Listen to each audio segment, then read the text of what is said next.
अनंत काल से मानवता ने आकाश की ओर देखकर केवल एक ही प्रश्न पूछा है, हम कहाँ हैं और हम कब से हैं। लेकिन क्या होगा अगर मैं आपसे कहूँ कि कहाँ और कब दो अलग चीजें नहीं बल्कि एक ही चादर के दो धागे हैं।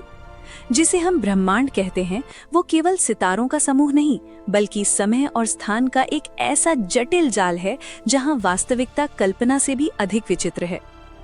हमें लगता है कि स्थान यानी कि स्पेस खाली है, एक शून्य जहाँ कुछ नहीं है, लेकिन विज्ञान कहता है कि ये शून्य ही सब कुछ है।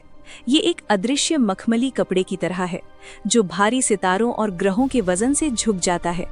जिसे हम गुरुत्वाकर्षण कहते हैं वो और कुछ नहीं बल्कि इसी स्थान के कपड़े में आई एक मरोड़ है। आप जहाँ खड़े हैं वहाँ से लाखों प्रकाश वर्ष दूर तक ये स्थान फैला हुआ है, पर क्या इसकी कोई सीमा है या हम एक ऐसे अंतहीन चक्र में फंसे हैं जिसका ना कोई आदि है ना अंत। अब बात करते हैं समय की। हमारे लिए समय एक नदी है जो एक ही दिशा में बहती है। बीता हुआ कल पीछे छूट गया, आने वाला कल अभी आया नहीं। पर ब्रह्मांड की नज़र में समय एक स्थिर चट्टान की तरह भी हो सकता है। आइंस्टीन ने हमें सिखाया कि आप जितनी तेजी से चलेंगे समय आपके लिए उतना ही धीमा होता जाएगा। सोचिए, एक अंतरिक्ष यात्री जो प्रकाश की गति से यात्रा कर रहा है, उसके लिए कुछ मिनट बीतेंगे, लेकिन जब वो धरती पर लौटेगा तो सदियां बीत चुकी होंगी। तो फिर अब का मतलब क्या है? क्या बीता हुआ कल और आने वाला कल कहीं न कहीं एक साथ मौजूद है? यहीं से जन्म लेती है महापहेली। यदि समय और स्थान आपस में जुड़े हैं तो क्या हम समय में पीछे जाकर खुद को बदल सकते हैं? क्या ग्रैंडफादर पैराडॉक्स केवल एक थियरी है या प्रकृति का कोई सुरक्षा तंत्र? ब्लैक होल के केंद्र में जहां भौतिकी के सारे नियम टूट जाते हैं वहां समय रुक जाता है और स्थान गायब हो जाता है। वो बिंदु क्या है?